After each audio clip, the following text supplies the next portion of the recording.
Yo! Salut tout le monde, comment allez-vous? Il est 10h. Pile.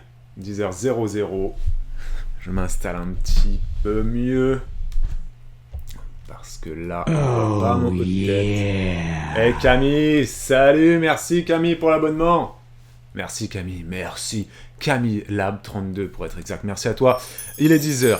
Nous sommes, les amis, le 3 mai 2022. Nous sommes le mardi 3 mai 2022. Merci Tahiti. Salut Tahiti, merci pour l'abonnement. Et salut à tous. Salut tout le monde, à tout le monde. Là, vous êtes combien là? Là, on est combien? Là, dès le départ, on est 25. Et je vous embrasse tous et toutes. Salut Julia Makeup. Salut à tous ceux qui sont là pour la première fois, pour la seconde fois, pour la centième fois, pour la millième fois.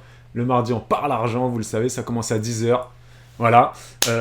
Où est passé le fameux chapeau, demande Rita. Ben, j'ai pas mis mon chapeau, t'as raison Rita. Je devrais le mettre parce qu'il fait beau dehors. J'aime bien quand il fait beau mettre ce petit chapeau là, ce petit chapeau des tropiques. Voilà, des îles, moi j'aime bien. Mais effectivement, t'as raison, je l'ai pas mis. Et salut toujours à celles qui disent bonjour en premier. Aujourd'hui, c'était Lilou et Clem. Et Rita aussi. Et ouais. Et Mazarizinaza, elle dit super le remix que j'ai mis. Ou alors, elle a pas vraiment dit ça, elle a dit lol ce remix. Alors, je sais pas si vous avez vu, je vous ai mis un lien là. Hop, vous cliquerez ou vous cliquez pas. Vous retenez. C'est French Fuse que je vous ai mis en introduction pour ceux qui étaient là sur le live.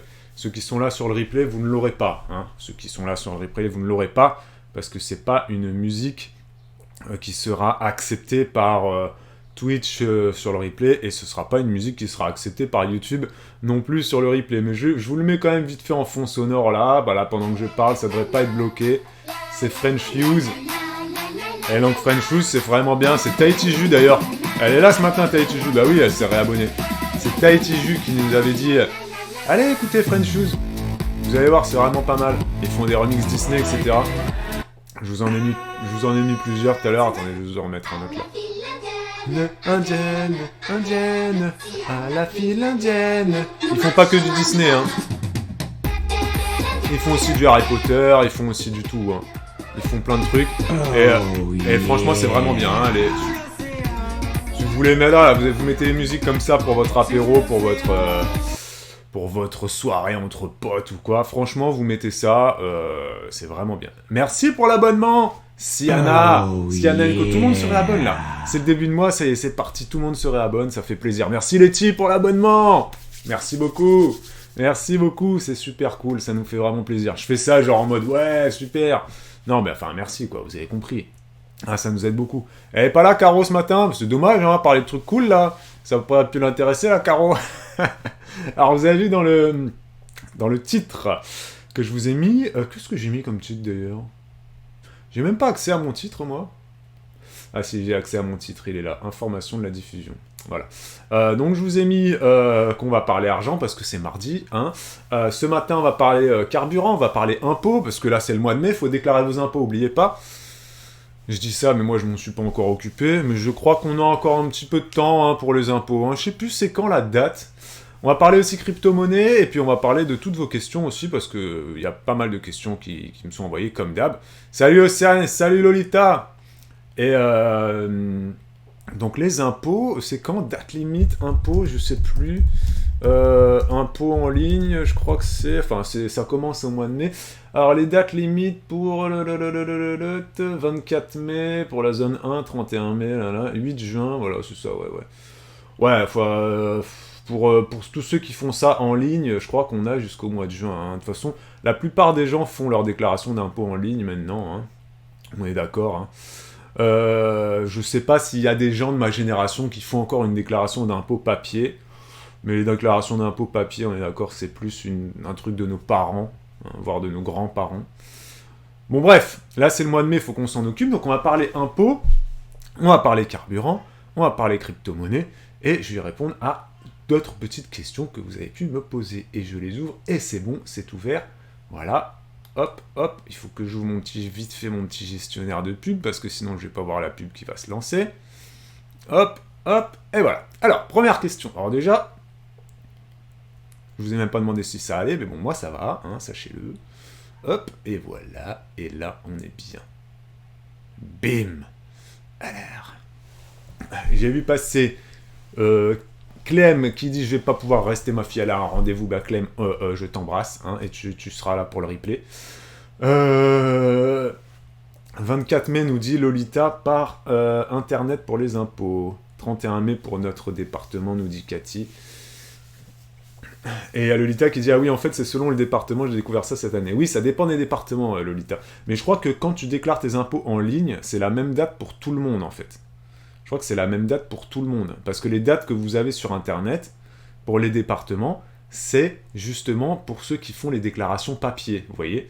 Je crois que pour la déclaration en ligne, c'est la même date pour tout le monde. Mais bon, faut retenir qu'il faut que, plus ou moins, le 15 mai, on ait tous mis un peu la tête dedans, hein, voilà. Et vérifiez toujours votre déclaration d'impôt, ça c'est vraiment un conseil que je vous donne, même si c'est pré-rempli. La plupart des gens, ils ont une déclaration d'impôt assez simple, ce qui n'est pas notre cas.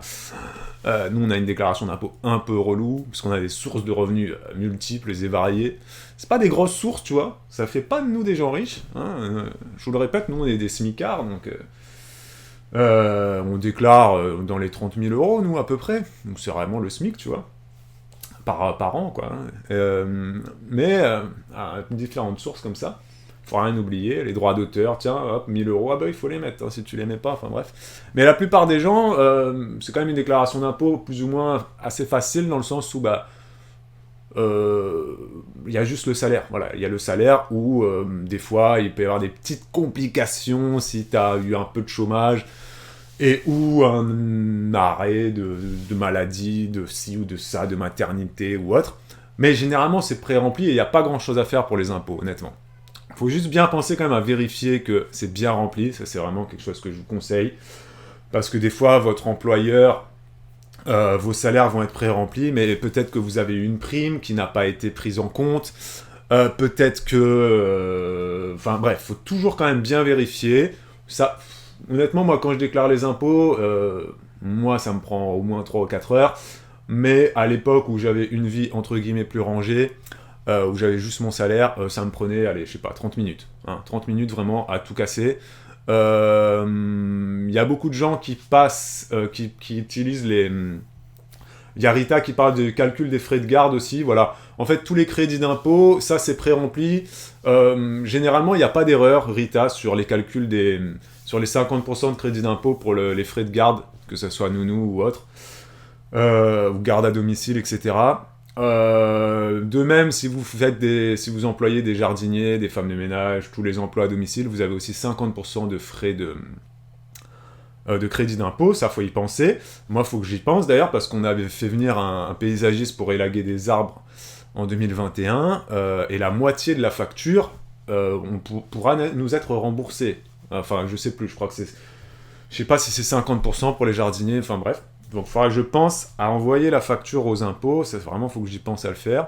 Je suis pas très organisé, mais bon, je vais essayer d'y penser. Donc voilà, c'est des petits tips comme ça, pensez-y. Normalement, les frais de garde, c'est automatique, Rita, il y a franchement rarement des erreurs.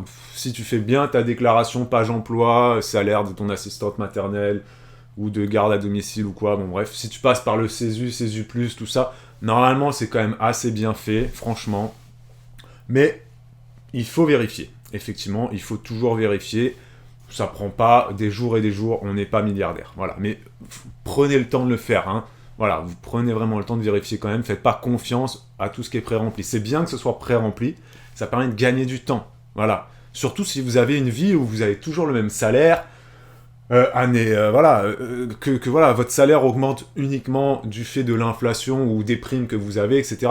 Bah, le fait que ça soit pré-rempli, ça aide beaucoup parce que bah, vous n'avez pas grand-chose à vérifier. Voilà.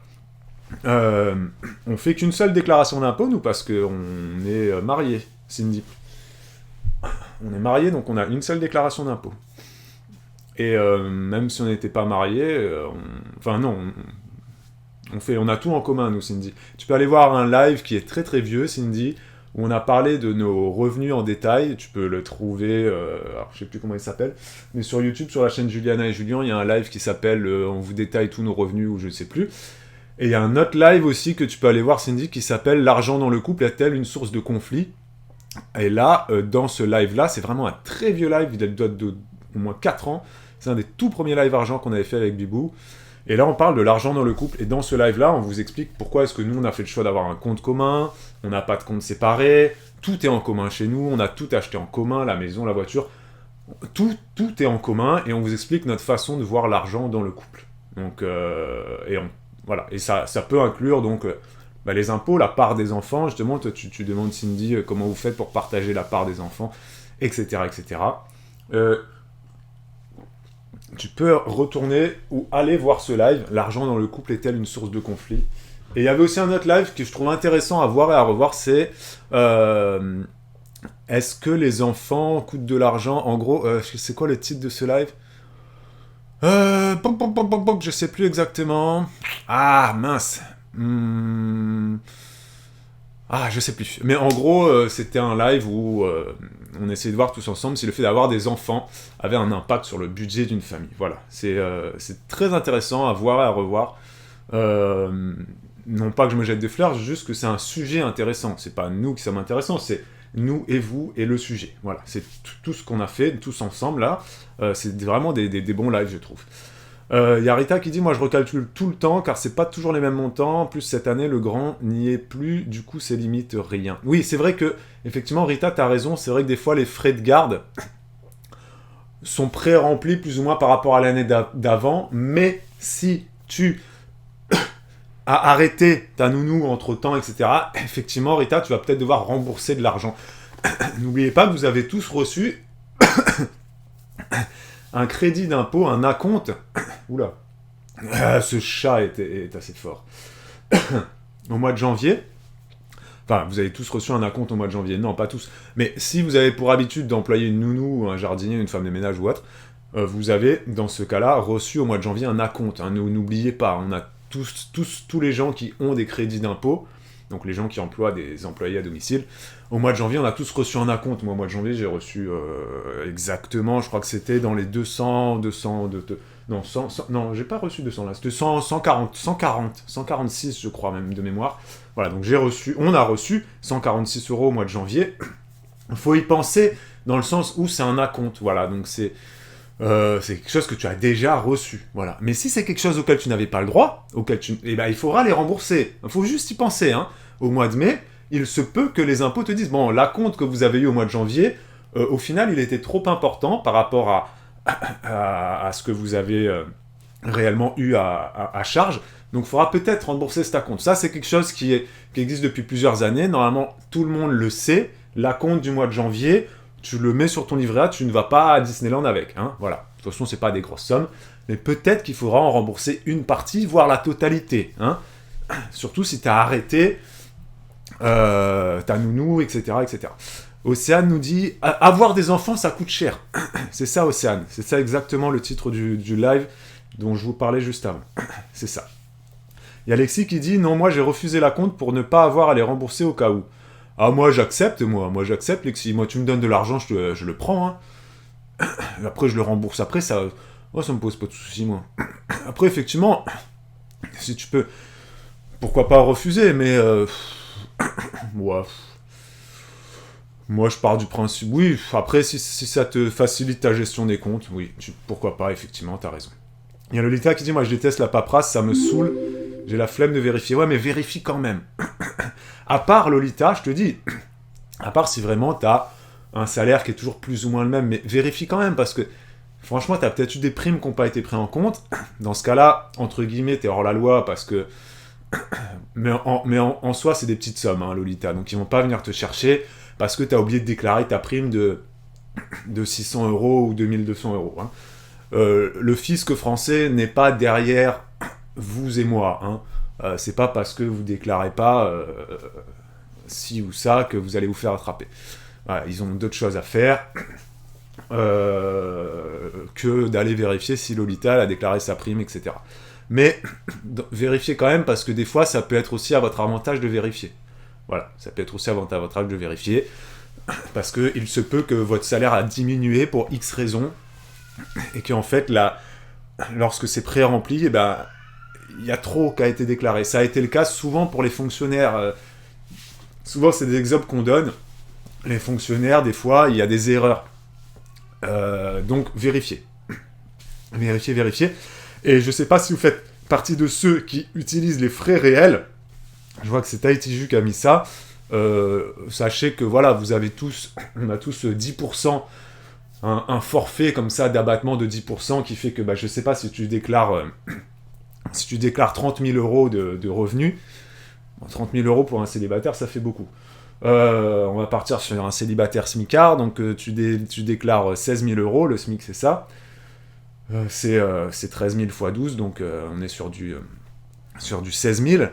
Donc tu déclares 16 000, allez, 20 000 euros, avec toutes tes primes et tout.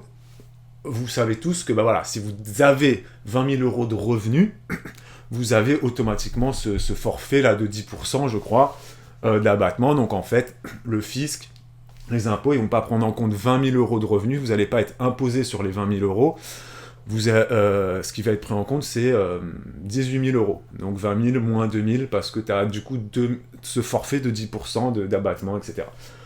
Après, il y a des gens qui considèrent que 10% c'est pas assez, et donc ils préfèrent passer par les frais réels. Moi, je l'ai jamais fait, parce que les frais réels, ça demande énormément de travail, je trouve. Les frais réels, il faut justifier tous tes déplacements. Ceux qui ont beaucoup de frais de déplacement, par exemple, ils utilisent les frais réels. En disant, moi, mon travail m'a pas uniquement coûté 2 000 euros cette année, il m'a vraiment coûté plus, parce que je me suis beaucoup déplacé, etc., etc. J'ai dû acheter des chaussures de sécurité, j'ai dû acheter des vêtements de travail, j'ai dû acheter... Voilà, donc les frais réels, ça peut être utile, par exemple, pour, je sais pas moi, pour un employé. Moi, je me rappelle, quand j'étais employé en grande distribution, j'avais dû acheter des chaussures de sécurité, ça m'avait coûté 80 euros. J'aurais pu me dire, je les passe en frais réels. Mais en fait, je trouve que c'est pas super, super intéressant. Il y a des intermittents du spectacle aussi qui utilisent les frais réels en se disant, ils achètent des CD, ou ils achètent des livres, ou ils achètent tous les équipements de sécurité, les livres pour se cultiver sur ci ou ça, ils achètent des CD parce que... Voilà, ils font passer plein de choses comme ça en frais réels, parce qu'ils considèrent qu'ils peuvent être gagnants et pouvoir déduire plus que 10% de leurs revenus. Moi, je l'ai jamais fait, parce que déjà, je trouve que 10% des revenus, c'est quand même beaucoup. Nous, on déclare à deux, dans les 30 000. Je trouve que déjà, ce fameux 10%, ça nous fait 3 000 euros à déduire. Bon, voilà, je trouve que ça suffit, largement. Après, ceux qui roulent beaucoup, effectivement, les frais réels, c'est intéressant, voilà. Mais il y a des fois des gens qui veulent s'embêter à passer par les frais réels, et au final, en faisant 80 euros, plus 100 euros, plus 100 euros, honnêtement, t'arrives même pas au 10%. 10%, c'est beaucoup, hein, donc voilà. Il faut tout déduire dans les frais réels, même le panier repas. Moi, je trouve que j'ai déjà fait le calcul, Lexi, le fait de déduire tes repas, de déduire ci ou ça, t'es pas gagnant. Voilà. Après, je trouve que c'est... Pour arriver avec les frais réels, pour arriver à plus que 10%, enfin, franchement, je sais pas, moi, je pense au couple qui va gagner, voilà, prenons l'exemple de deux profs, en début de carrière, ils vont être plus ou moins à 1 500 euros, ouais, je crois que c'est un peu plus, les profs. Dis-moi, Tahiti, juste si je dis des bêtises, un prof en début de carrière, je crois que c'est... Ouais, voilà, on va partir à 1 500 euros, donc 3 000 euros. Ils sont à 3 000 euros tous les deux, donc ça leur fait du 36 000 euros déclarés par an, plus ou moins. Allez, arrondissons à 40 000. Ça fait déjà 4 000 euros si tu prends juste les 10% de... Tu vois, ça fait 4 000 euros, je veux dire. Pour arriver, toi, avec tes petites... En plus, il faut tout justifier. Donc, avec tes petits tickets de caisse, de panier repas, de carburant, de chaussures de sécurité, pour arriver à 4 000 euros, franchement, faut y aller, quoi. Donc, je pense que c'est se donner du mal pour pas grand-chose, en fait. J'ai l'impression. Après, vous me dites peut-être si je dis des bêtises, si vous êtes tout le temps, si vous faites tout le temps les frais réels, dites-le dans le chat là. Vraiment, peut-être essayez de me convaincre à faire ces calculs-là, mais j'arrive pas à les comprendre. Enfin, nous, voilà. Y a Letty qui dit ça monte plus vite que les 10% quand tu as les trajets, les frais repas, etc. Ben, j'ai pas l'impression, moi. J'ai pas l'impression, hein, honnêtement, hein. Même, et Letty nous dit, même en allant travailler à 20 km de chez soi, je vois pas comment, en fait, tes trajets, si tu travailles à 20 km de chez toi, Letty, parce que je crois que c'est plus ou moins, aller 40 centimes du kilomètre, donc je suis désolé, Letty, mais même si tu fais 20 km tous les jours, ça va... Je vois pas, je pense pas que les frais réels, ça soit beaucoup plus intéressant que ça. Après, écoute, peut-être, hein, je sais qu'il y en a qui le font tout le temps, donc faites-le, hein. Il y a Ju qui disait qu'elle avait 200 km par jour, 210 km par jour. Bah c'est sûr que là, si tu fais 210 km par jour pour aller travailler, après je comprends pas comment tu faisais Tahiti Ju pour faire 210 km par jour. J'ai un peu du mal à y croire. Ça veut dire que le matin tu faisais 100 km, le soir 100 km pour aller travailler. Pour moi c'est juste irréel. J'espère que tu as changé de vie. Parce que là, rien que de lire ton commentaire, il m'a donné mal à la tête. Donc là, je veux bien te croire, effectivement, si tu avais 200 km par jour à faire, qu'effectivement, les frais réels étaient plus intéressants pour toi. Ah bah d'ailleurs, le Tahiti nous dit, je crois que j'avais plus de 7000 € de frais réels. Bah effectivement, là, c'est intéressant. Et en quoi ça sert, les frais réels ou les 10% de forfaitaire? Ça sert, comme l'a dit... j'ai perdu le commentaire. Letty, elle dit que ça sert à faire diminuer ton revenu fiscal de référence, ton RFR. Et donc, lorsque ton revenu fiscal de référence diminue, sachez-le si vous ne le savez pas, bah ça te permet d'être peut-être des fois de passer sous certains plafonds. Lorsque tu fais diminuer ton revenu fiscal de référence, donc comment faire diminuer ton revenu fiscal de référence? Bah, pourquoi pas effectivement en faisant les frais réels, vous donnez plein d'exemples là, et apparemment c'est plus intéressant. Donc faites-le si vous êtes dans une situation où vous avez beaucoup de routes, etc. Voilà.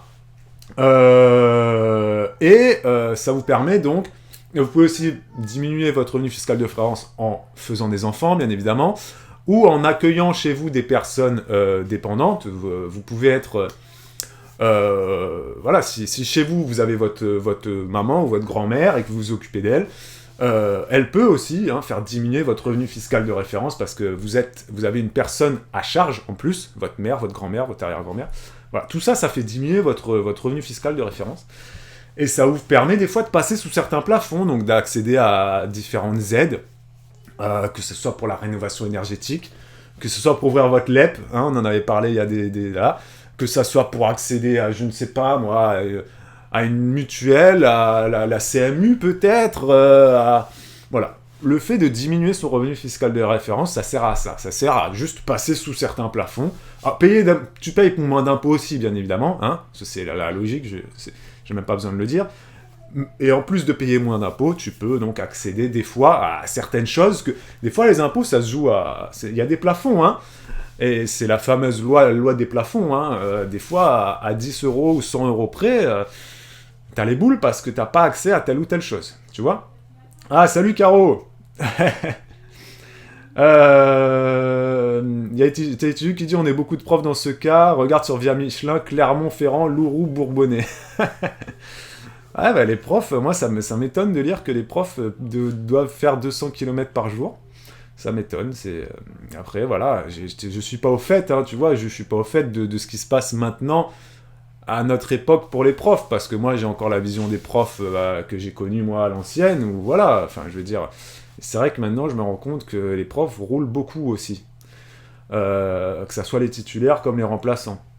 Voilà, c'est vrai que nous des fois les filles à l'école elles ont des remplaçants, et encore on a de la chance que les filles aient des remplaçants, parce que j'ai appris, il y a une abonnée qui a mis un commentaire hier avant-hier sous un vlog sur Juju Baby, qui me disait que ça faisait 2 mois ou je sais plus, bref, que la maîtresse de ses enfants était absente depuis plusieurs semaines et qu'il n'y a pas de remplaçant. Alors moi, et elle est à Paris, en Île-de-France. Et moi, ça me fait halluciner. Ça me fait halluciner parce que nous, on est dans une campagne. Le maître est absent plus ou moins régulièrement, dans le sens où, vu qu'il est directeur, il a des formations, des fois il est malade, des fois il a des imprévus, voilà. Et les filles, nos filles, elles ont déjà eu, en 1 an, elles ont déjà eu... 6 remplaçants. Il y a toujours un remplaçant. Toujours. Et moi, ça me fait halluciner qu'à Paris ou qu'en Île-de-France, il y a des enfants qui puissent rester plusieurs semaines sans prof. Moi, ça me dépasse. Ouais. Enfin, bref. Il y a Lolita qui dit pareil, Babou, moi j'avais un taf à plus d'1 heure de route, 200 km par jour et 200 € d'essence par mois. Bah dans ce cas-là, Lolita, mets ta tête dans tes papiers et fais les frais réels. Si t'aimes pas si t'aimes pas ça, fais les frais réels. Il y a Letty qui dit c'est un barème en fonction de ta voiture. Par exemple, pour moi et mon mari, avec 20 km aller et 20 km retour, on a pu déduire 7665 €. Bah écoute, je savais pas que c'était aussi intéressant de faire les frais réels. Voilà. Bah écoutez, faites tous les frais réels, hein, si vous devez vous déplacer pour aller au travail avec votre véhicule personnel, faites les frais réels. Moi je pensais pas que c'était aussi intéressant. Et Letty, elle nous donne l'exemple, elle avait 20 km, on avait 40 km par jour, donc c'est vraiment pas grand chose. 40 km par jour. À deux, donc ils avaient 80 km, voilà. Mais je pensais pas que c'était aussi intéressant, voilà. Et Letty nous dit que les frais de repas, lorsqu'il n'y a pas de cantine sur place ni de ticket restaurant, c'est 4,95 € par jour travaillé. Mais ça, c'est un prix, Letty, qui est fixe, qui est fixe pour tous les salariés du privé. Parce que là, je pense qu'on parle du privé, on parle pas des fonctionnaires. Letty, 4,95 € par jour, c'est comme ça, c'est comme ça. Et tu dis juste, j'ai travaillé, donc tu as travaillé 5 jours par semaine. Il y a 4 semaines, donc on va partir sur un mois de 4 semaines, donc 5 x 4, 20. Tu dis j'ai travaillé 20 jours par mois ce mois-ci. Ouais, non, mais c'est sur l'année. Donc en gros, bon bref, tu dis juste le nombre de jours que tu as travaillé et tu peux déduire 5 € par jour. C'est vrai ce que tu dis là? Est-ce que quelqu'un peut double vérifier, triple vérifier cette info? Parce que si c'est ça, dans ce cas-là, les frais réels, c'est ultra intéressant. Parce que je suis désolé, 5 € par jour... personne ne mange pour 5 € par jour, hein. Quand tu cuisines ta petite gamelle chez toi, ça te coûte, par personne, ça peut te coûter 2 €, hein. Tu fais, même si tu te mets un magret de canard, bon peut-être pas le magret de canard, mais personne ne mange pour 5 € par jour en cuisinant à la maison. Donc c'est 5 € par jour. Vraiment. Donc Letty nous dit c'est 5 € par jour, c'est le prix fixé par le fisc. S'il n'y a pas de cantine dans l'entreprise, si l'entreprise ne participe pas au déjeuner des employés, notamment via les tickets restaurants, et il faut pas rentrer chez toi à pied pour manger. Oui, non, mais dans ce cas-là, tu vois, Letty, si tu fais ta petite gamelle et que tu vas manger sur ton parking ou dans ta voiture, ta gamelle, elle t'a coûté 2 €, et tu peux déduire 5 €, enfin 4,95 €. C'est ouf, ça. Moi, ça me paraît ouf. Ça me paraît ouf.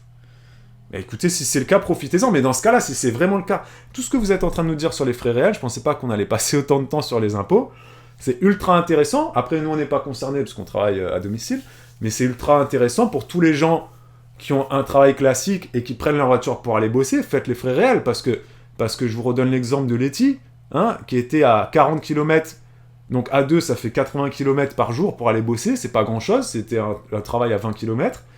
Ils ont déduit quasiment 8 000 €. Et puis cette histoire de repas à 5 €, c'est ouf ça. C'est impressionnant quand même, hein. Donc vous confirmez tous. Mais moi ce que je trouve fou, c'est que pendant 2 ans, voire 3 ans, j'étais dans le circuit classique du monde du travail, tu vois, privé, salarié, j'étais manager, machin, tout patin couffin. Quand on parlait des impôts comme ça, un peu à droite à gauche... si, ceux qui s'y connaissaient beaucoup, c'était ceux qui étaient syndiqués, tu vois, les mecs de la CGT, ils étaient là à donf, tu les voyais quand c'était le moment des impôts, ils sortaient leurs petits papiers, tout ça. Et c'est vrai que moi, je me suis jamais trop intéressé là-dessus, à tout ça. Et je me rends compte que quand t'es syndiqué, CGT, FO, tous ces trucs-là, c'est bien dans le sens où tu connais tous tes droits, hein. Mais là, vous m'apprenez beaucoup de choses, bon, ça me sert à rien parce que je suis pas concerné, mais donc, peut-être que là, il y a des gens qui vont regarder ça, bah, écoutez, faites les frais réels, hein. Tahiti vous le dit, Letty vous le dit, Julia Makeup aussi confirme pour les repas, pour les kilomètres, il y a Marine, etc. qui confirme, etc. Donc faites-le. Voilà. Il y a Alexis qui confirme pour les paniers repas, et ça marche aussi pour les fonctionnaires. Elle est fonctionnaire, mais elle travaille de nuit. Il y a un self, mais vu qu'elle travaille de nuit, la cantine est donc fermée, donc elle peut aussi déduire 4,95 € par nuit travaillée. C'est un truc de fou, quand même. C'est ouf tout ce qu'on peut déduire, en fait. Ah, mais j'ai perdu de l'argent dans ma vie, là, les gars. Enfin non, j'ai jamais rien perdu, parce qu'en fait, j'ai jamais été imposable, moi. On est d'accord que tout ça, vous me confirmez qu'évidemment, ce sont des réductions, enfin, ce sont des réductions d'impôts, voilà, ça va en soustraction, donc ça vient diminuer ton revenu fiscal de référence. On est évidemment d'accord que ce n'est pas un crédit d'impôt, hein. On est évidemment d'accord, vous me confirmez, parce que là, j'apprends des choses, que si tu n'es pas imposable, bien évidemment, le fisc ne va pas te redonner cet argent. On est d'accord, hein, parce que là, ça me choquerait sinon. Ce n'est pas un crédit d'impôt, nous dit Letty. Ok, ça me rassure, parce que si là, en plus, c'était un crédit d'impôt, je me serais dit, où va la France? Ok, ce sont des charges déductibles, merci. Mais donc, on peut quand même déduire énormément, je savais pas. C'est un truc de fou. Waouh. Rita pose la question sur combien de temps faudrait garder les factures qu'on déclare, etc. Je les garde depuis des années, mais ils n'ont jamais rien demandé. J'en ai limite une valise. Alors Rita, la paperasse. Alors il est dit. Alors moi je suis un peu comme Rita. Moi toute ma paperasse, je la scanne pas. Elle est pas sur l'ordinateur. Elle est pas sur mon téléphone, etc. Les fiches de paye, Rita. Les fiches de paye, il est conseillé de les garder toute ta vie. Voilà, donc après c'est vrai que si un jour ta maison elle brûle ou que tu as une inondation, tes fiches de paye c'est perdu. Donc c'est vrai que c'est pour ça que c'est conseillé de les scanner, de les machins, tout ça, patin couffin. Moi je l'ai jamais fait, je pense que pas grand monde le fait, voilà. Et puis je pars du principe que écoute, de toute façon si un jour mes fiches de paye elles sont perdues et que je perds de l'argent à ma retraite, écoutez tant pis, je vais pas vous refaire le speech de la semaine dernière. Ma retraite c'est moi qui la ferai, voilà. Et puis l'État me donnera ce qu'il a envie de me donner. Ensuite pour les factures de justificatifs, il y en a qui disent 5 ans, il y en a qui disent 10 ans aussi. Voilà, après je sais pas c'est quoi la loi exactement, mais voilà. Il y a Rita qui demande pour les paniers repas, est-ce qu'il faut justifier? Non, apparemment, faut rien justifier apparemment, hein, Rita. Faut juste dire qu'il n'y a pas de cantine. Je pense que c'est une attestation sur l'honneur. Tu dis il n'y a pas de cantine, tu attestes sur l'honneur que ton employeur ne te fournit pas de ticket restaurant. Tu attestes sur l'honneur que dans ton entreprise, il n'y a pas de cantine, qu'il n'y a pas de repas mis à disposition. En fait, le fisc, c'est souvent des attestations sur l'honneur. Après, il ne faut pas mentir. Voilà, si tu mens, t'es mort. Voilà, tu peux être mort après, c'est fini, ta vie est finie. C'est comme quand tu fais un crédit immobilier, je vous ai déjà donné cet exemple. Si tu fumes, hein, il faut le dire à ton banquier, parce que si tu dis à ton banquier... Après, maintenant, les choses ont changé. Pour les questionnaires de santé, ça a un peu évolué. Mais à l'époque, bon bref... Et il y avait des fumeurs qui ne disaient pas qu'ils fumaient, etc. Donc bref. Et ça peut poser problème si tu n'arrives plus à payer ton crédit immobilier. Ton assurance de crédit immobilier, ton assurance de prêt, peut se retourner contre toi et dire « Mais attendez, vous ne nous avez pas dit que vous fumiez, vous ne nous avez pas dit que vous avez une maladie de ci ou de ça. » Donc voilà, faut pas mentir, etc. Voilà. Il y a Julia qui nous dit « C'est 4 ans la prescription fiscale. » 3 ans, non. Elle nous dit « C'est 3 ans apparemment, Julia. » Donc, au bout de 3 ans, il y a prescription. Donc, en fait, prescription, ça veut dire quoi? Ça veut dire que au bout de 3 ans, d'après Julia, si vous pouvez vérifier, hein, le fisc ne peut plus venir te demander quoi que ce soit. Apparemment, c'est 3 ans la prescription fiscale. Voilà, nous dit Julia. À savoir qu'en tant qu'assistante maternelle, nous dit Camille, si un parent fournit le repas, l'URSSAF considère que ça correspond à un avantage en nature de 4,85 € par repas, comme si un enfant mangeait pour ce montant-là. Alors, est-ce que tu peux développer ce que tu viens de dire, Camille, parce que ça peut intéresser les asthmates? Qu'est-ce que tu veux dire exactement? Est-ce que ça veut dire que donc si les parents fournissent le repas des enfants, que c'est donc pas l'assistante maternelle qui cuisine et qui facture?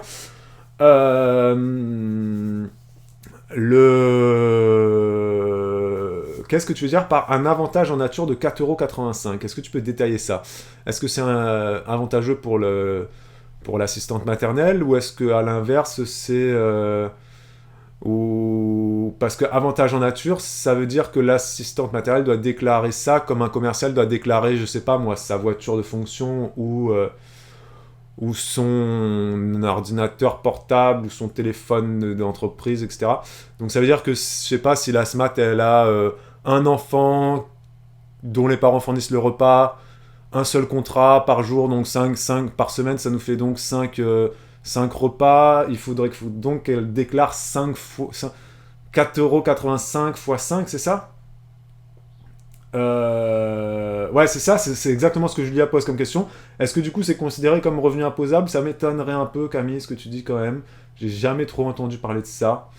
Je vois pas pourquoi. Je vois pas la logique en fait fiscale. Parce qu'en soi, là, c'est pas un avantage. Voilà, ça me paraît bizarre.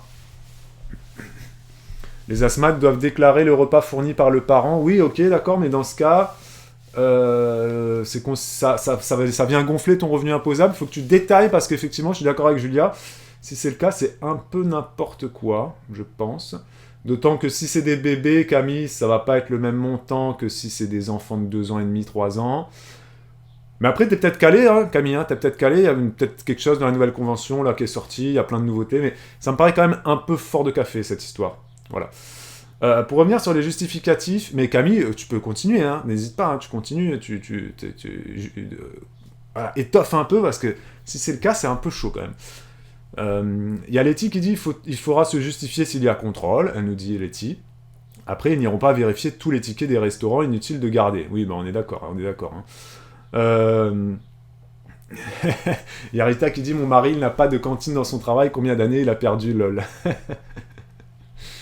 Oui, après, entre guillemets, t'as perdu, oui et non, hein, ça dépend, Rita, parce que si vous n'êtes pas imposable, par exemple, en soi, t'as rien perdu. Voilà, si t'es pas imposable, les frais réels, c'est pas forcément quelque chose qui va t'impacter énormément.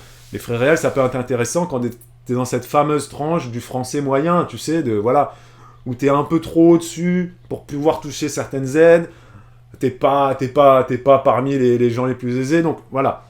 Hein, un peu fort de café, ouais, c'est un peu fort de café. C'est très loin à expliquer, nous dit Camille, vu le peu de caractère dispo. Ouais, bah tu fais 2 commentaires, ok? Parce que ça m'intéresse là.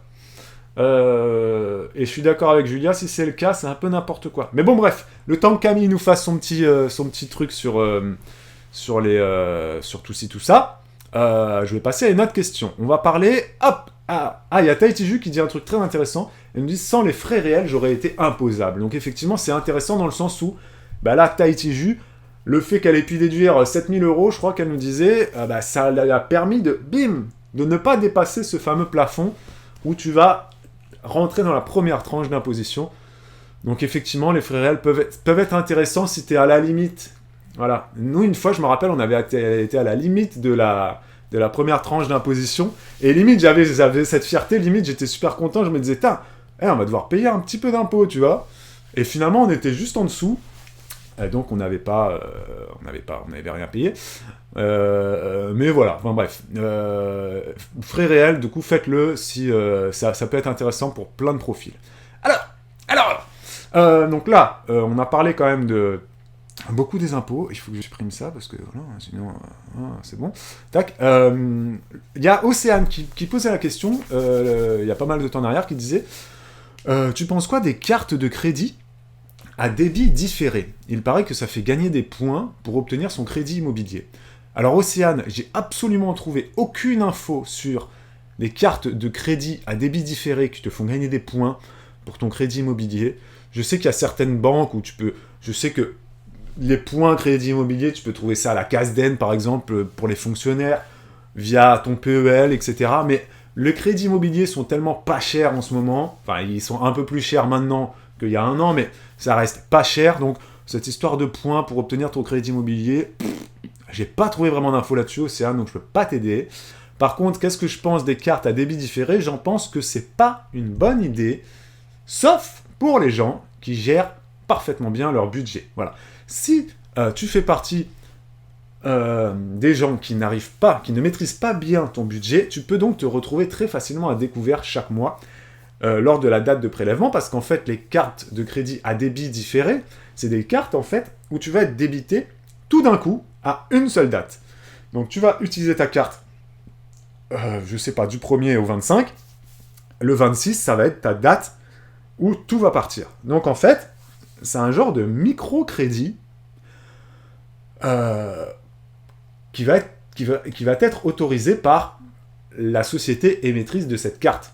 Ça va pas, même pas être quelque chose, ça va même pas être un micro-découvert que ta banque va t'autoriser, même pas. Ça va vraiment être la carte, la société qui t'a vendu, qui te vend cette carte de crédit, qui t'autorise ce micro-découvert.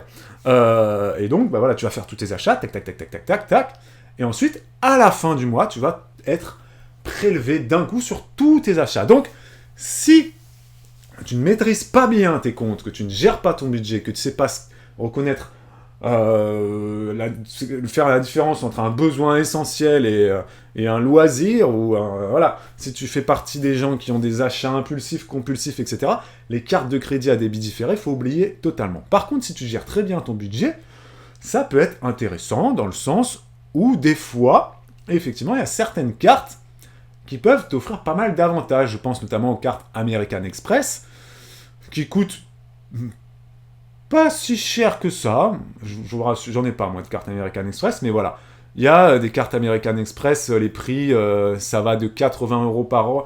Il y a la carte American Express Blue, il y a la carte Gold et il y a la carte Platinum.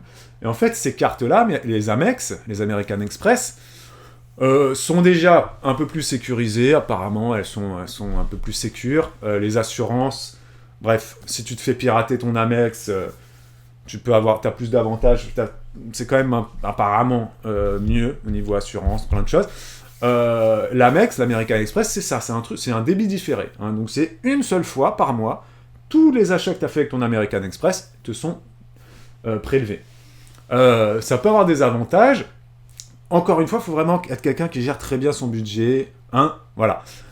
Ça peut avoir des avantages parce que certaines cartes, comme l'American Express et d'autres, peuvent t'offrir du cashback, peuvent te faire gagner des points pour plein de choses, notamment, je sais qu'American Express, tu peux avoir des points pour tes billets d'avion, pour, j'en sais rien, moi, je crois, pour des billets de concert, enfin bref, tu peux avoir plein d'avantages. C'est une espèce de carte où quand tu l'utilises, tu as des points comme ça, etc., etc. Donc, ça peut être très intéressant, ce genre de carte-là, mais après, faut faire peser le pour et le contre, parce que c'est des cartes qui vont quand même coûter un petit peu plus cher que ta carte bleue classique, à débit immédiat. Voilà, on a tous, hein, c'est une carte bleue à débit immédiat, tu vas à Leclerc, tu payes, c'est débité direct. Les cartes à débit différé, ça peut être intéressant, mais elles coûtent plus cher. Donc il faut voir si l'utilité que tu en as, tous les avantages qu'elle propose, parce qu'elle propose plein d'avantages, hein, il y a des bonus de bienvenue, tu peux avoir des trucs offerts, des fois tu peux avoir des billets de cinéma offerts, des billets de concert offerts, donc je vous ai dit, les assurances sont bien meilleures, tu peux avoir des restaurants offerts, tu as du cashback sur tes achats, tu as des points, enfin bref, plein de choses comme ça, tu vois. Mais il faut peser le pour et le contre. Voilà, donc, à voir. Hein, à voir. Il y a plein de parents. Moi, je connais plein de parents. Moi, mes parents ne l'ont pas. Quoique ma mère, hein, je crois qu'un jour, elle s'était posé la question. Mais il y a plein de parents, notamment d'ultramarins. Donc, les ultramarins, c'est ceux qui vivent dans les îles. Hein, voilà, donc, à Tahiti, elle lui dit, mes parents, ils l'ont pour les billets d'avion, voilà. Donc, il y a plein de gens comme ça, donc, qui vivent à Martinique, à La Réunion, à Tahiti, enfin bref.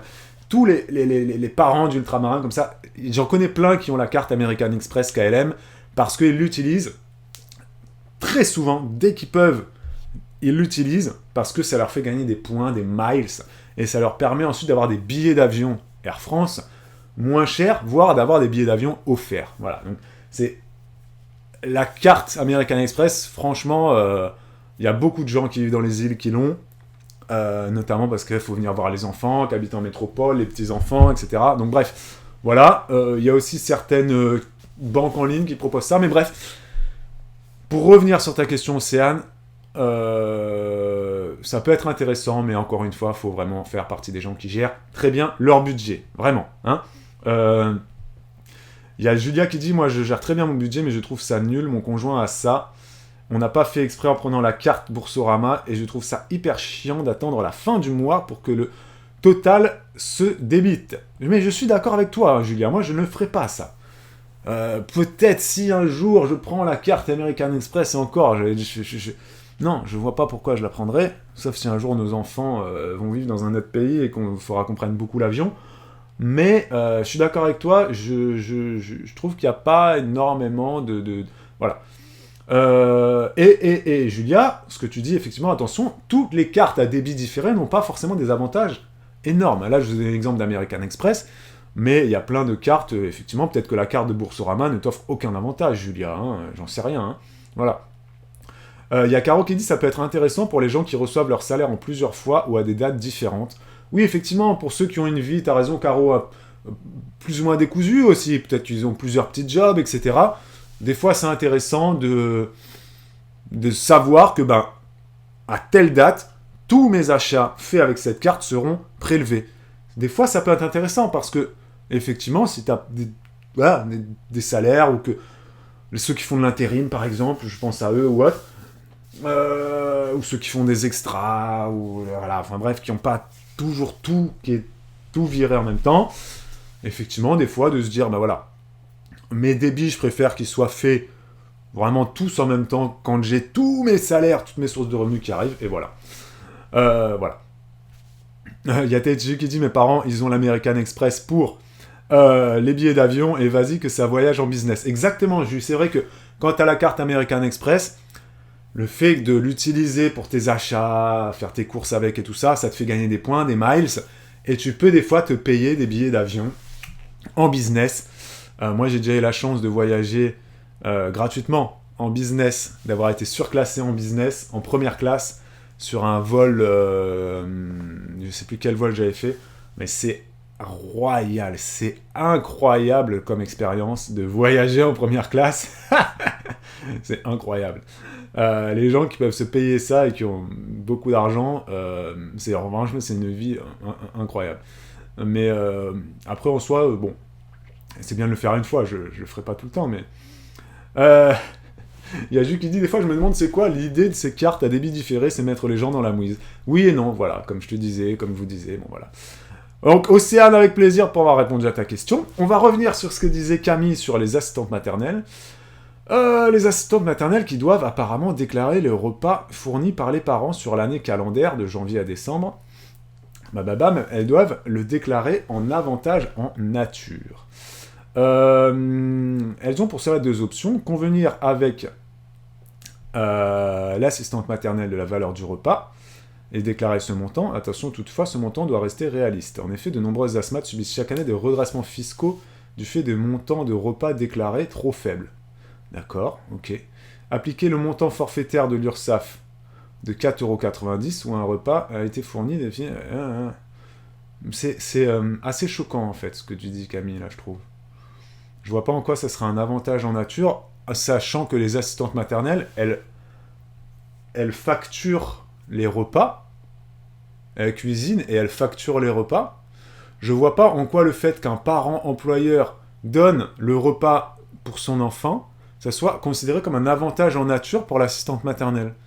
Alors je sais pas où sont les syndicats là dans ce monde des assistantes maternelles, mais je sais qu'il y a des syndicats, les assistantes maternelles sont représentées par des syndicats. Il y a un peu tous les syndiqués, hein, il y a un peu tout type de bord. J'avais déjà vu qu'il y a la CGT qui est représentée, mais là c'est assez choquant. Je comprends pas en quoi c'est un avantage en nature, parce qu'un avantage en nature, c'est si tu me donnes une voiture que j'utilise pour aller travailler, si tu me donnes un ordinateur portable, si tu me donnes un téléphone. Mais là, le fait qu'un parent donne un repas pour son enfant, en quoi l'assistante maternelle, elle intervient là-dedans? En quoi c'est un avantage en nature pour elle? Pas du tout. C'est pas un avantage en nature, c'est même une perte d'argent. Parce que la SMAT, l'assistante maternelle, elle pourrait facturer ce repas. Elle pourrait le facturer 2€, 3€ ou 4€ aux parents. Donc dans ce cas-là, moi je vois pas la logique. Il y a aucune logique. Donc là, vraiment, je comprends pas là. Là, j'ai vraiment beaucoup de mal à comprendre. Donc si sur le replay, là, il y a des assistantes maternelles qui sont syndiquées, peut-être, qui sont peut-être haut placées dans la hiérarchie des ASMAT, là, qui sont très calées, sur YouTube, quand ce vlog, ce live sortira, vous lâchez votre commentaire là-dessus, parce que c'est assez choquant ce que Camille est en train de nous dire là. Et j'espère que ça changera, parce que je vois absolument pas en quoi c'est un avantage en nature. Elle en profite absolument pas, comme le dit Julia, c'est juste le repas de l'enfant. Et justement, plus intéressant pour l'assistante maternelle de facturer le repas, parce que généralement, voilà, tu vas facturer 2 euros, 3 euros, mais il y a des assistantes maternelles qui facturent des fois 4 euros le repas. Ça coûte absolument pas 4 euros de faire manger un enfant de 2 ans. Allez, si ça te coûte 1 euro, c'est grand maximum. Donc même si tu factures 2 euros ton repas, déjà, tu fais des bénéfices. Je vois pas là. Je vois pas. Et Camille, je vais te dire honnêtement, là, tu es en train de nous dire, Camille, que l'attestation de repas est à faire chaque année par chaque parent qui fournit le repas. Nous, Camille, on a fourni le repas pour nos 3 filles, alors qu'elles ont été gardées par des nounous. On n'a jamais fait d'attestation de repas. Aucune nounou qui a gardé nos filles ne nous ont parlé d'attestation de repas. Aucune. Aucune. Donc, très bizarre. Il y a le dictat qui dit que c'est un avantage, à mon avis, dans le sens où il n'y a pas à acheter d'aliments pour l'enfant, ni le temps passé à cuisiner. Ouais. Je pensais que les asthmates étaient non imposables, nous dit Jules. Mais pas du tout. Jules, il y a des assistantes maternelles qui gagnent 4000 € net par mois. Hein. Oh, je peux te dire qu'il y a des assistantes maternelles qui sont très très bien. Il y a une abonnée qui nous a dit qu'elle a doublé son salaire. Avant, elle était employée je sais plus où. Je me demande si c'est pas Camille. C'est pas Camille, ça? Non, je sais plus qui. Mais elle a doublé son salaire. Hein. C'est-à-dire qu'elle est passée de 1500 à 3000 €. Attention, les assistantes maternelles peuvent très bien gagner leur vie, Jules. Hein. Elles peuvent déduire beaucoup de choses. Mais, et donc, effectivement, ça leur permet de ne pas payer d'impôts. Peut-être, mais bon. Il y en a qui gagnent très bien leur vie. Hein. Attention. Je fais une petite pause et continue à parler de ça. Et en revenant de la pause, on va parler... on va parler de quoi? On va parler... Ah, je voulais parler... Bon, j'ai perdu ma fiche, mais je reviens. À tout de suite. Hello, de retour. Je suis au four au moulin, là. Faut que je lance le four. Parce que ma femme a préparé le repas pour ce midi. Et elle est pas là. Donc à 11, il fallait que je lance le four, préchauffe le four à 11h. Bon, je l'ai lancé là. Et attention, dès qu'il va biper, je vais vous rabandonner parce qu'il faut que j'aille mettre un truc au four. Pour revenir sur ce que disait Cam sur les asthmates, elle disait les assistantes maternelles sont bien évidemment imposables. On a juste une grande possibilité d'abattement. Effectivement, t'as été juste, c'est vrai que c'est ça, c'est que les assistantes maternelles, mais c'est pas les seuls. Il y a plein de métiers comme ça où t'as des abattements, t'as beaucoup d'abattements possibles. Et donc ça te permet de diminuer ton revenu fiscal de référence. J'ai couru dans les escaliers. Et effectivement, les impôts peuvent savoir si l'assistante maternelle a cuisiné les repas. En fait, les repas sont déclarés, je sais pas, c'est Julia qui a dit ça, les repas sont déclarés sur Page Emploi. Une assistante maternelle, quand elle facture un repas aux parents, ça apparaît sur sa fiche de paye. Sur sa fiche de paye, ça apparaît indemnité d'entretien, indemnité repas, indemnité kilométrique, et je crois que c'est tout. Je crois qu'il n'y a que 3 indemnités. Et après, évidemment, le salaire brut, net, tout ça, congé payé, bon bref. Mais ça apparaît même sur la fiche de paye. Ça m'a un peu choqué que ça apparaisse sur la fiche de paye. Je pensais que, que c'était un... J'ai pas le souvenir, moi, que quand j'étais salarié, il y avait sur ma fiche de paye des indemnités repas qui apparaissaient. J'ai pas cette impression-là. J'ai pas l'impression non plus que quand t'as des tickets restaurants en tant que salarié, ça apparaisse quelque part. Après, je dis peut-être des bêtises. Hein. Non, je dis pas de bêtises. Je dis pas de bêtises parce que je me rappelle qu'une fois, j'avais eu des chèques vacances quand j'étais salarié d'un grand groupe. Et ces chèques vacances, ils m'ont été donnés, point barre. Ils apparaissaient ni sur ma fiche de salaire, je les ai pas déclarés aux impôts. C'est juste des chèques vacances qu'on m'a donnés et j'ai pas dit aux impôts, j'ai eu 200 € de chèques vacances. Donc en fait, c'est assez choquant. Des fois, j'ai l'impression qu'il y a 2 poids, 2 mesures selon les... Enfin, de toute façon, c'est toujours 2 poids, 2 mesures dans plein de domaines. Et c'est ça la beauté de la France, c'est que on est tous un peu... pas toujours logés à la même enseigne. Il y a Camille qui dit sur ma fiche de paye en tant que salarié à l'époque, mes tickets restaurants apparaissaient. Écoutez, moi j'ai pas le souvenir. Alors je lisais peut-être mal mes fiches de paye. Hein. Ouais.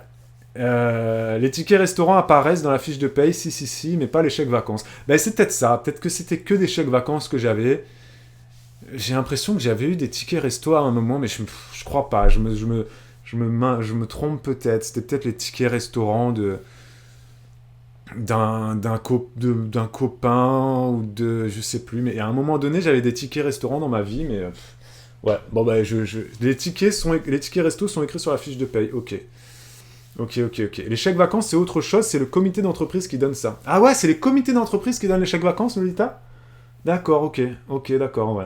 Mais tu vois, c'est vrai que, tu vois, là, c'est bien la preuve que quand t'es jeune, moi j'avais 22 ans, en fait, tu t'en fous de tout ça. Moi, je te jure, hein, Lolita, hein, j'ai été salarié pendant 3 ans, salarié dans la vie active, vraiment dans le privé, dans la vraie vie. Le mec, il sort de ses études, bim, allez, vas-y, ton petit salaire, 1 500 €, j'étais là, je faisais mes heures, j'avais 60 heures par semaine. Ah, j'avais un petit 13e mois, une mutuelle d'entreprise, un petit comité. Mais je m'intéressais pas à... Voilà. On me donnait des chèques vacances, je les prenais, je savais même pas qui me les donnait. Parce qu'en fait, tout le monde les avait. T'avais une petite enveloppe avec ton nom, t'avais chèques vacances. À Noël, on avait eu des chèques Cadeos pour acheter des jouets ou j'en sais rien, machin. Ouais, tu dis, c'est quoi, chèque Cadeos? Bah vas-y, donne-moi le chèque Cadeos. Je savais même pas qui... Et c'est là que tu vois qu'effectivement... Si là, à 35 ans, si je devais retourner et refaire exactement la vie que j'ai eue quand j'avais 22 ans, eh ben, je peux te dire qu'à mon avis, déjà, j'aurais gagné un peu plus d'argent, dans le sens où je me serais un peu plus informé de tout ce que j'aurais pu avoir, parce que s'il faut, je suis passé à côté de plein de trucs, tu vois.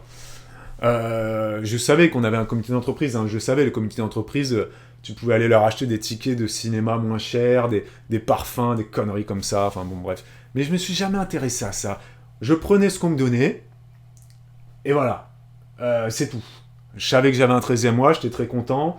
Je savais que je pouvais avoir des voyages un peu moins chers, donc je passais par telle plateforme. Mais pas plus que ça, tu vois. Et c'est vrai que les chèques vacances, je m'étais jamais posé la question. On me les a donnés, je les ai utilisés, point barre, quoi. Ben voilà. Bon, on va passer à un autre sujet, mais c'est intéressant, c'est bien, j'aime bien vous lire. Alors, tac, tac, tac, tac, tac. Je voulais vous parler maintenant. J'ai ouvert un site, j'ai quelque chose, mais on va pas en parler aujourd'hui parce que ça va nous prendre trop de temps. C'est comment vérifier si vous êtes riche et pauvre. Salaire, retraite, impôts, c'est intéressant. On le fera la semaine prochaine, ça. Comment vérifier si vous faites partie des riches ou des pauvres? C'était très intéressant ce que j'avais ouvert. Alors, je voulais répondre à une abonnée qui me demandait, qui dit « Ouais, Babou, j'ai vu une publicité. » Bon, ça remonte à pas mal de mois en arrière. Je suis désolé. C'est une ancienne question. J'ai vu une publicité dans le métro parisien pour une entreprise qui s'appelle Coin House, qui nous invite à investir dans le Bitcoin. Je voulais te poser la question sur ces publicités qu'on peut voir dans le métro ou autres, pour les crypto-monnaies, etc. Est-ce qu'une entreprise qu'on voit dans le métro ou à la télévision, etc., c'est une entreprise fiable, de confiance? Sous-entendu, est-ce qu'elle pourrait investir via cette société CoinHouse qui a fait une campagne d'affichage dans le métro parisien, et elle a fait une campagne d'affichage dans 7 grandes villes françaises. Alors, est-ce que quand une entreprise communique, ça fait d'elle une entreprise plus sérieuse et plus digne de confiance? Je vais te dire oui et non. Et n'hésitez pas dans le chat à donner votre avis là-dessus. D'ailleurs, je vais vous mettre un sondage, parce que je me demande ce que vous en pensez de ça.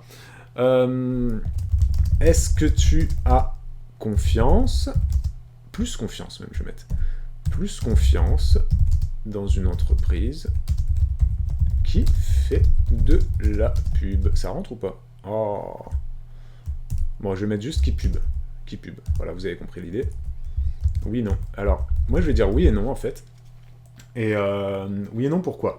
Parce que pour tout ce qui concerne l'argent, donc là, on parle des crypto-monnaies, mais toutes les pubs que vous pouvez voir sur les cartes de crédit, les banques, les crédits à la consommation, Sofin, Cofidis, tous ces machins-là, les banques en ligne, les gens qui vous proposent d'investir dans les SCPI, dans, je sais, X ou Y, Est-ce que le fait qu'ils fassent des pubs, ça fait des entreprises de confiance? Oui, selon moi, et non.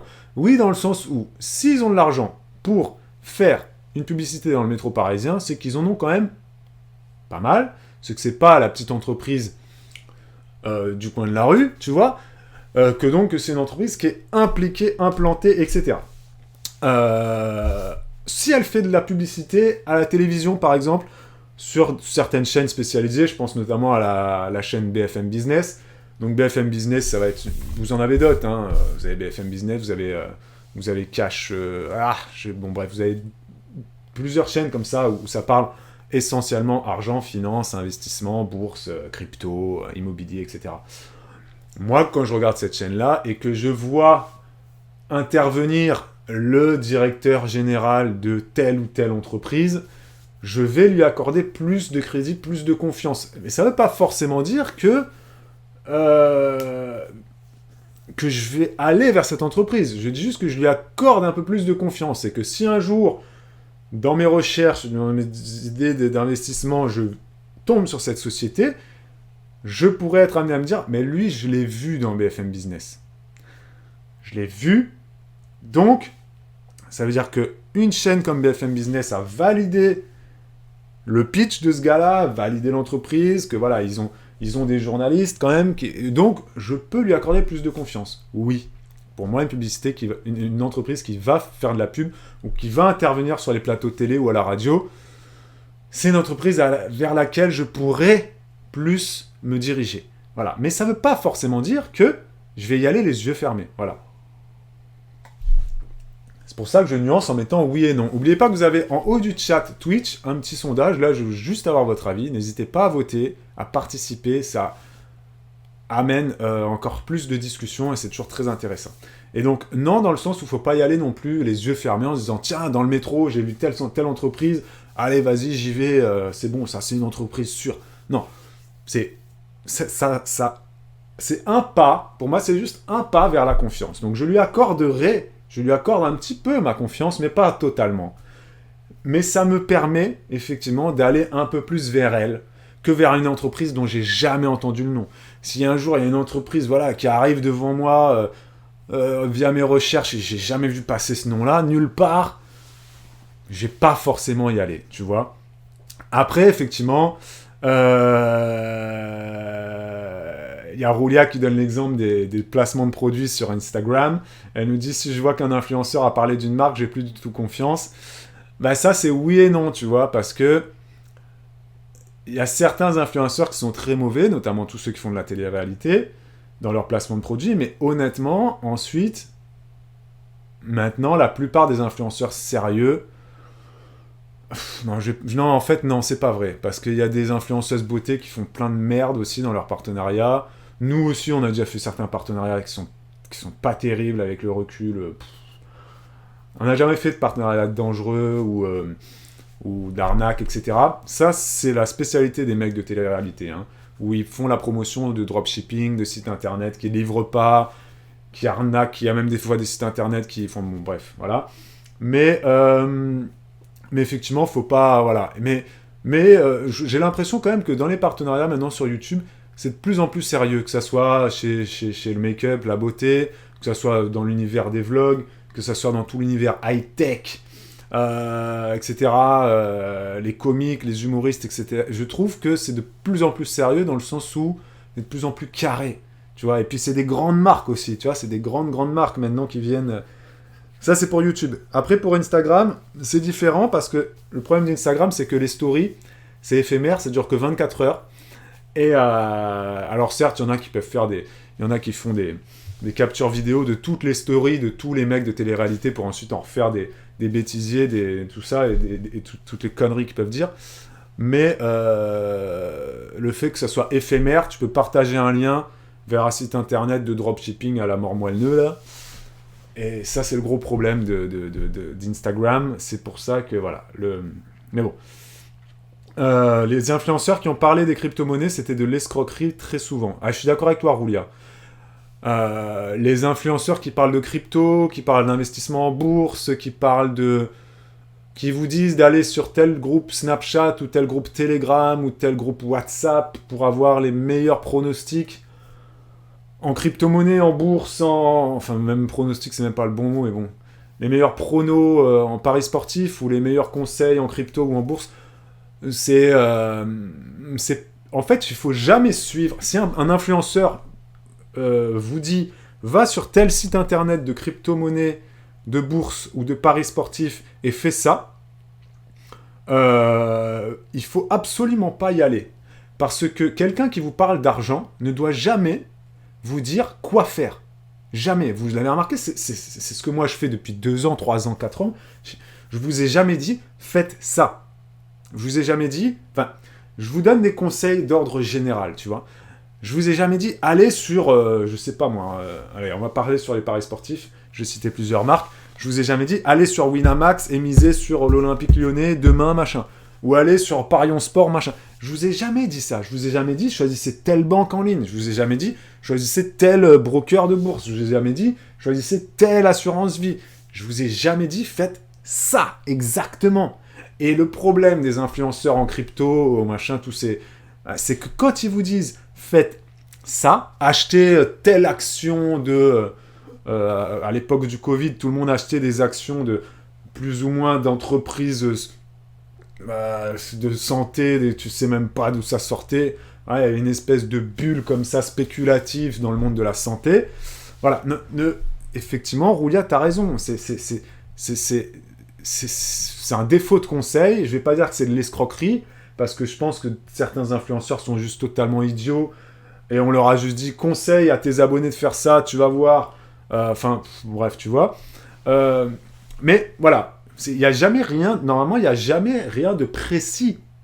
Quand tu parles argent, tu dois jamais dire aux gens fais ça exactement. Non, tu donnes des conseils d'ordre général et tu dis ça, c'est une idée. Pourquoi pas, tu pourrais aller vers tel type de placement, etc. Mais c'est tout, tu vois. Voilà. Alors, il y a Sam Zira qui dénonce tous les placements de produits déplacés. Oui, Sam Zira, oui, c'est vrai que... Après, Sam Zira, il me fait rire à se prendre pour un journaliste, mais bon. J'attends que Julien fasse un placement de produit pour les shampoings Nikki Cosmétiques. Eh ben, si tu veux, je pourrais faire un petit placement de produit pour les shampoings. Pas de problème. C'est bizarre que ce soit autorisé dans le domaine financier, comme la santé et les médicaments, ça devrait être interdit de faire de la pub. Surtout que les influenceurs débiles sont des jeunes qui les suivent. Je suis d'accord avec toi, Lolita. Mais je suis d'accord totalement avec toi. C'est vrai qu'il y a certains domaines, effectivement, où la publicité devrait être interdite. Et je suis d'accord, effectivement, les crypto-monnaies, ça devrait être quelque chose où on ne devrait pas avoir de publicité autorisée, voilà. Après, pour revenir sur cette question, l'abonnée, elle posait la question, elle disait qu'elle avait vu une pub pour CoinHouse. Si je dis pas de bêtises, je crois que CoinHouse, c'est français, voilà. Voilà, c'est la plateforme française de référence. Je connais même quelqu'un qui travaille pour CoinHouse, qui est directeur... je connais pas, mais je connais sa copine. Il a travaillé pour CoinHouse, je crois, et directeur marketing ou directeur financier. Je pense qu'il gagne très bien sa vie. Alors, c'est une plateforme française. Voilà. Est-ce que si vous avez envie de vous lancer dans les crypto-monnaies, il vaut mieux aller vers CoinHouse, plateforme française, que vers une autre? Pareil, je vais vous donner la même réponse, oui et non. C'est une plateforme française de référence, CoinHouse, c'est connu. Il y a quand même peu de risques, voilà. Mais il y a d'autres plateformes qui sont aussi connues pour être des tauliers dans la gestion des crypto-monnaies, hein, dans l'échange, la vente, etc. La vente, achat. Vous avez Binance, par exemple, c'est une plateforme chinoise. Vous en avez plein. Et je vous invite vraiment, voilà, si ça vous intéresse, les cryptos, je vous redis, il y a des youtubeurs qui sont spécialisés là-dedans. Hein, je crois, Roulia, tu peux nous redonner les noms, je sais pas si tu connais. Je crois qu'il y a Asher, il y en a d'autres. Vous avez le coin des cryptos sur BFM Business qui vulgarise très bien. Voilà, c'est pour un public de nul en crypto et ça permet de de connaître plus ou moins les bases, voilà. Et puis voilà, c'est tout. C'est tout. Il y a Roulia qui dit d'ailleurs, quand on investit dans les cryptos, il faut le déclarer aux impôts, même si on n'a pas sorti les sous. Même si tu n'as pas retiré les sous. Ah oui, d'accord, tout investissement doit être déclaré. Après, moi, mon conseil, hein, je vous l'ai déjà dit dans les crypto-monnaies, Vous investissez franchement 5% de votre portefeuille d'investissement, quoi, de votre patrimoine. Je sais pas, si vous avez 10 000 euros, enfin, si vous avez 10 000 euros de côté, non, même pas, 5% c'est trop. Si vous avez 10 000 euros de côté, allez, si, pourquoi pas mettre 500 euros pourquoi pas investir 500 euros dans les crypto-monnaies. Mais faut vous dire que peut-être que ces 500 euros se transformeront en 2000, voire en 10 000 euros. De même que ces 500 euros, vous allez peut-être les perdre totalement. Voilà, c'est pour ça que 5%, c'est mon conseil, mais après c'est un pourcentage qui peut évoluer, parce que si vous avez 100 000 euros de côté, peut-être que vous n'avez pas envie de mettre 5% de 100 000 euros, donc vous allez mettre que 1% peut-être. Enfin bref, ça dépend vraiment de votre patrimoine, et n'oubliez pas que c'est un peu comme de jouer au loto, sauf si vraiment on s'y connaît vraiment, vraiment beaucoup, voilà. Faut pas mettre trop d'argent, voilà. Ouais, vous mettez 500 euros, et puis voilà, c'est comme si vous allez parier 500 euros, voilà, enfin, voilà, c'est vraiment, vous mettez pas tout votre patrimoine, non, d'accord. Ça c'était le petit point crypto, parce qu'il y a une petite question sur la pub que j'avais trouvée intéressante, donc je voulais vous en parler, et vite fait je rebondis sur les plateformes françaises et les plateformes étrangères. Je sais pas si vous avez entendu parler de ce petit scandale qui a eu lieu il y a 2 mois maintenant. C'est une plateforme, pas crypto-monnaie, c'est la banque en ligne N26. Donc N26, c'est une fintech, néotech, je sais pas quoi. Bon bref, c'est une banque en ligne hollandaise, si je dis pas de bêtises. Voilà, des Pays-Bas, néerlandaise, qui aurait volé des milliers d'euros à des centaines de clients en fermant leurs comptes. Voilà, ils auraient fermé de façon abusive des comptes de certains clients, dont des Français. Et donc ces clients-là n'avaient donc plus accès à leur compte, et donc n'avaient donc plus accès à leur argent. Apparemment, c'est une histoire qui a été maintenant... tout a été rétabli, les gens ont pu retrouver leur argent, mais voilà, ce que je voulais dire, c'est que N26, c'est une banque néerlandaise, aux Pays-Bas, quoi, donc. Moi, je vous invite, c'est que mon conseil, à quand même rester sur du français.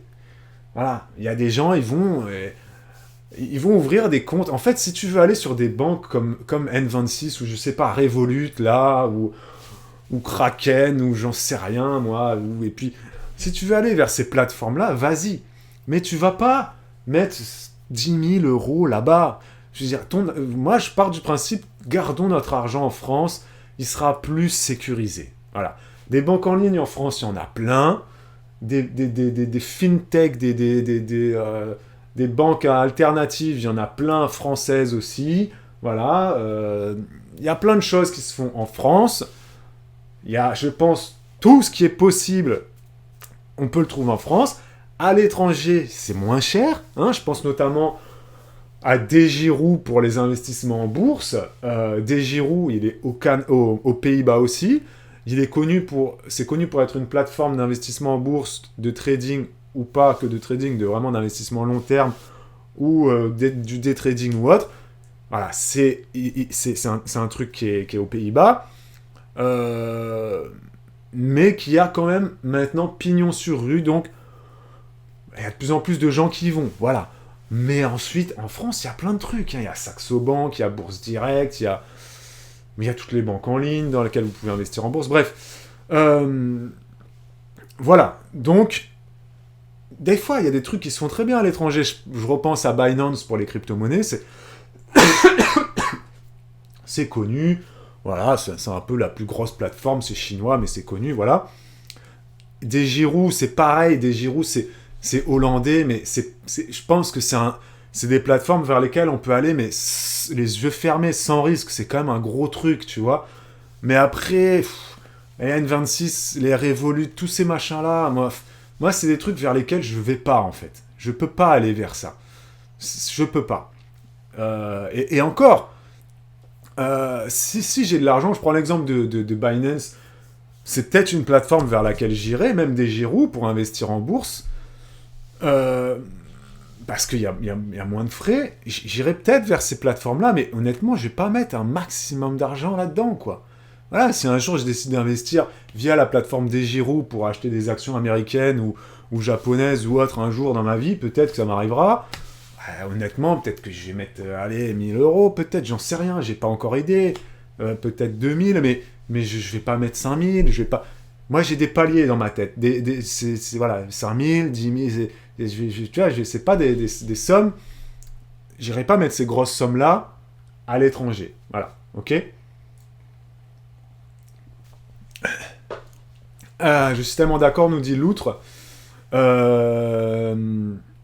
Puis même pour les lois, s'il y a un souci, etc. C'est vrai que c'est ça, quand tu es en France, voilà.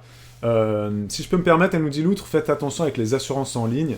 Certes, c'est moins cher, mais pour déclarer un sinistre, bonjour. Bah écoute, les assurances en ligne, je vais peut-être tester ça, Loutre, bientôt. Et je vais peut-être vous en parler. Je sais pas, je suis en négociation avec une assurance en ligne là pour les voitures. Qui assure au kilomètre, etc., qui est passé sur BFM Business, donc c'est pour ça que je leur accorde un peu de crédit. C'est une start-up, etc. Voilà, je vais la tester, peut-être que ça amènera un partenariat et que j'arriverai à négocier des choses pour nous et pour vous. Après, je suis d'accord avec toi, assurance en ligne, des fois, il se peut que ça soit plus compliqué que si tu allé... que nos assurances classiques, GMF, Maïf, Massif, MMA, ou j'en passe, c'est les meilleurs, AXA et tout ça. Mais voilà, là, je les ai démarchés, moi, une assurance en ligne pour les voitures. Je les ai vus plusieurs fois sur des émissions business. Voilà. C'était quoi l'assurance au kilomètre que tu as testé, Loutre, et qui t'a pas plu? Voir si c'est l'assurance que je suis en train de démarcher et qui amènera peut-être à un partenariat futur. Voilà. Rita aussi, si tu as pu tester une assurance en ligne. Carapace, celle de Boursorama. Bon, non, c'est pas celle-là. C'est pas celle-là. C'est pas celle-là que j'ai démarché, c'est une autre. Mais voilà, on verra. Évidemment, avant de vous en parler, je la testerai et je testerai un vrai sinistre aussi en tant que client. Et puis, enfin, on verra où ça nous mène ce truc-là. Voilà. Alors. Il y a Rita qui a été victime d'une arnaque sur Instagram, c'est assez drôle, elle nous dit « Un jour, quelqu'un m'a ajouté sur Instagram et me dit que j'avais gagné des produits cosmétiques. Il m'a dit qu'il fallait que je clique sur ce lien, que j'ajoute mon adresse. J'ai donc essayé juste pour voir et à la fin, ils m'ont demandé de payer des frais de livraison. Je suis sorti doucement. » Alors Rita, t'as très bien fait de sortir, mais l'erreur que t'as faite, c'est de cliquer sur le lien. Et là, je vous mets en garde tous ceux qui reçoivent des trucs sur Insta, SMS. Le four a sonné là, non? Oh, le four! Faut que je mette le gratin. Je reviens. Oh là là! Oh my god, je vais me faire engueuler. En plus, ça cuit 45 minutes. Ok, je reviens tout de suite. De retour. Salut Lolo Mistinguette. Merci à toi, abonné fantôme. Merci beaucoup pour ton 6e mois d'abonnement. Merci beaucoup et merci à tous les abonnés fantômes qui nous écoutent en replay ou en live mais qui peuvent pas forcément être là sur le chat. Donc merci beaucoup Lolo pour ton 6e mois d'abonnement. Alors je vous disais, juste avant cette coupure pub et cette coupure, en plus Bibou elle m'a fait un petit mot. Elle m'a dit à 11h préchauffé à 180 dès que ça bip enfourné pour 45 minutes. Merci cœur. Voilà. Alors je me suis occupé de ma mission four. Je vous disais quoi? Je ne sais plus. Oui, je vous disais juste attention à tous les liens que vous recevez sur Instagram et quel que soit le réseau social ou par SMS. Hein, vous ne cliquez pas sur ces liens parce que ça peut vous amener un virus sur votre téléphone, sur votre ordinateur, etc. On ne clique pas sur un lien de Instagram. Vraiment. On ne clique pas, ok? Sauf si c'est quelqu'un que vous connaissez, bien évidemment.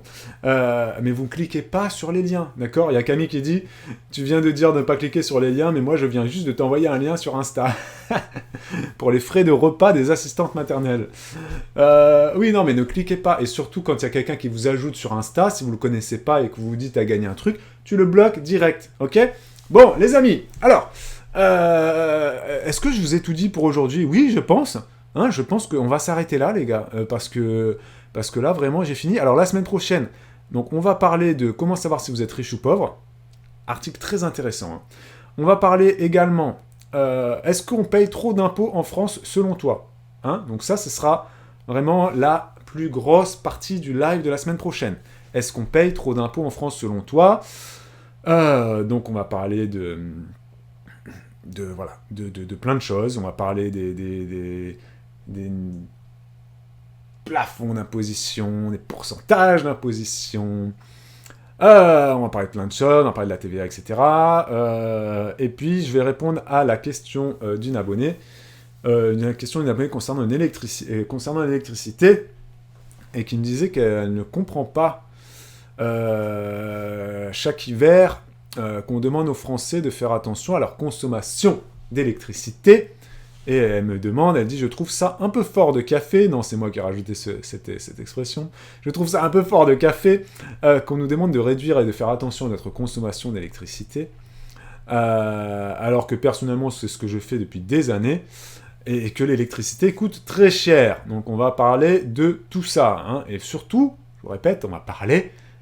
Hein, le plus grand thème, ce sera est-ce qu'on paye trop d'impôts en France? Ça sera mardi prochain. Donc, je vous fais des gros bisous. Je vous remercie vraiment pour toute votre participation. J'espère que vous serez là mardi prochain parce que moi, j'ai vraiment envie qu'il y ait du monde là sur ce thème-là. Hein. Est-ce qu'on paye trop d'impôts en France?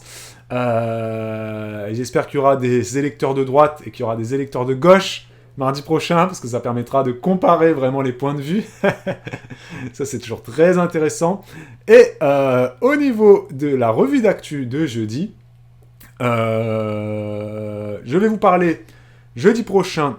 Bien évidemment, on va parler des manifestations du 1er mai, du pompier qui a été agressé en marge de la manifestation du 1er mai. On va parler des manifestations en général. Quel est votre avis sur le sport national français qui est la manifestation? Ça, on en parlera jeudi à 10h. Pour rappel, le mardi, c'est vraiment accès argent et le jeudi, c'est revue d'actu, donc c'est un peu différent. Jeudi, donc, on parlera vraiment des manifs. Qu'est-ce que vous pensez de ça? On parlera de la campagne aussi, jeudi, de la campagne, de la ruralité. Est-ce qu'il faut tout accepter quand on vient vivre à la campagne? Est-ce que, quand on vient vivre à la campagne, il faut absolument accepter les odeurs, les bruits des tracteurs, les bruits des coqs, les bruits des églises, les odeurs, les mouches, l'éloignement? Est-ce que quand on vient à la campagne et qu'on est citadin de base, on doit tout accepter et ne rien dire? Ou est-ce qu'on peut, comme certains le font, lancer des pétitions pour demander un épandage différent, demander que les tracteurs ne roulent pas de telle heure à telle heure, ou demander ci ou ça? On va parler de ça, et on parlera de ce qu'on devait parler la semaine dernière, cette famille de Français survivalistes qui s'est suicidée en Suisse. Papa, maman et 2 enfants. Et je crois qu'il y a un adolescent qui est actuellement dans le coma, voilà. On va parler de ça, on va parler du survivalisme. Et là, c'est un survivalisme religieux. Donc c'est très intéressant, vous allez voir comme histoire. Très triste, bien évidemment, parce que les gens sont morts. Ils ont tué leurs enfants, d'ailleurs. Il y a des enfants aussi qui sont... Voilà. On va parler de ça, suicide collectif, ça va être joyeux. Non mais franchement, ça va être une bonne émission jeudi prochain, donc je compte sur vous. Je vous embrasse. Il y a Caro qui dit les libéraux classiques au taquet pour les impôts. Eh ben Caro, en face de toi, tu auras des électrices et des électeurs de gauche, peut-être, Caro. Anti-libéral, anti-capitaliste. Ok, les impôts, ce sera mardi prochain, je compte sur vous. Je vous fais des gros bisous. Très belle journée à vous. Hein, prenez soin de vous. Hein, bon appétit parce qu'il est 11h30. Et puis, j'embrasse tous ceux qui étaient là sur le replay, qui sont allés jusqu'au bout. Vous mettez le pouce, le commentaire sur YouTube. Vous faites vivre les replays. Hein, ça, c'est important aussi. Très bonne fin de journée. Et à demain, mercredi, 20h30, pour la salsa, pour la danse. Venez vous amuser avec nous. Allez, ciao les amis. Ciao.